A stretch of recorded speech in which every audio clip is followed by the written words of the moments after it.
আসসালামু আলাইকুম।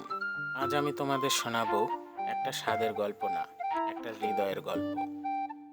এই যে দেখছো, এটা শুধু আমসত্ত্ব না, এটা আমার মায়ের ভালোবাসা। তার হাতে বানানো এক একটা টুকরো স্মৃতির মতোই মিষ্টি।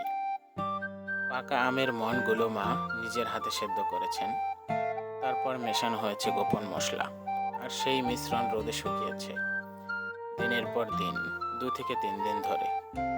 রোদের উষ্ণতা মায়ের ধৈর্য মিলে এক সোনালী আবরণ তৈরি করেছে। আজ আমসত্ত্বটা একেবারে পরিপূর্ণভাবে শুকিয়ে গেছে, চোখে পড়লেই জিভে জল আসে। এখন আমি নিজেই ধীরে ধীরে কেটে চলছি, প্রতিটি টুকরো মানে এক একটা অনুভূতিকে ছুঁয়ে ফেলা। এখন এগুলো একেবারে খাওয়ার জন্য প্রস্তুত। আর শুধু স্বাদ না, তুমি টের পাবে মায়ের ভালোবাসা কাকে বলে। তুমি শুধু রান্না করো না, তুমি স্মৃতি করে দাও। এই আমসত্ত্বগুলো ভালোভাবে উঠিয়ে নিচ্ছি। এটার স্বাদ অতুলনীয়। তোমরাও বাসায় বসে ট্রাই করতে পারো।